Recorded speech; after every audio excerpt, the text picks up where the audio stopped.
John Krasinski is a great filmmaker and writer. We know this from the way he scares the crap out of us with his A Quiet Place films. And remember how he lifted our spirits with Some Good News during the pandemic? Turning those skills towards a family-friendly kids movie such as If should be a snap.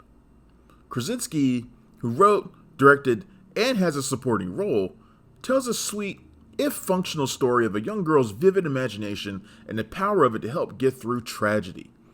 But for all of the colorful animated characters and celebrity voice cast, If finds itself in the awkward position of being too somber for children and too much of a kiddie film for adults. There's so much deep-rooted emotion and creativity here that it's disappointing that If doesn't quite reach its full potential. The film begins with camcorder footage, flashbacks to a happier time for Bee, played by Jennifer Garner lookalike and The Walking Dead The Force Awakens actress Cailey Fleming.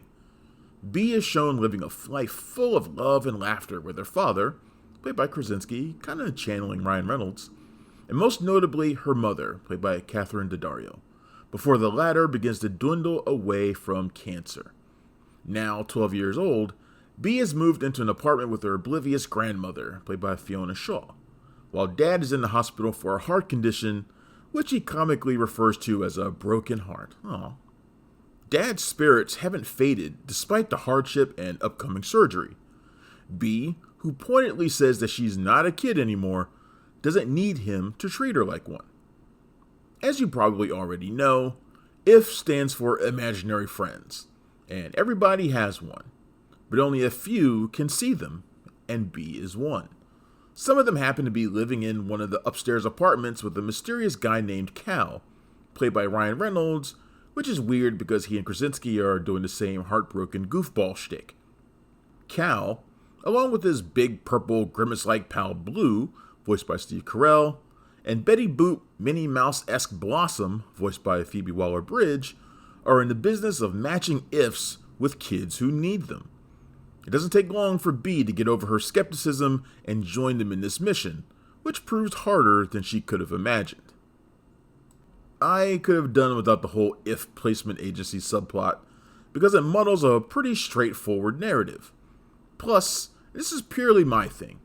It reminded me too much of American Society of Magical Negroes, a film I'd rather not ever think about again, thank you very much. In fact, If feels sluggish and convoluted the longer it stays with this storyline, even if the emotional payoff is worth it in the end. The film succeeds the more it resembles Who Framed Roger Rabbit, and the live-action animated world the Ifs inhabit.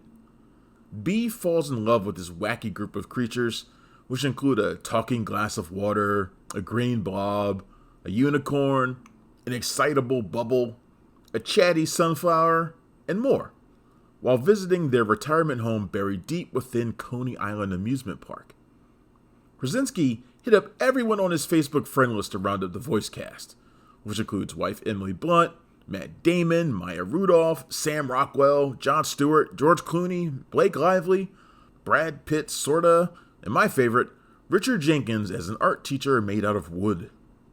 Also, it was a real treat to hear the late Louis Gossett Jr. in a significant role as Louis, an old teddy bear who cares for the Ifs at the retirement home. We come to love this crazy crew of Ifs right along with Bee, and we just want to see them happy, which means making others happy. A major problem with If is that it just isn't very funny. It's merely pleasant. You might find yourself chuckling a little bit, but this is a movie that is presented as a lighthearted comedy when it isn't really that. There's an undercurrent of sadness coursing through If that is inescapable.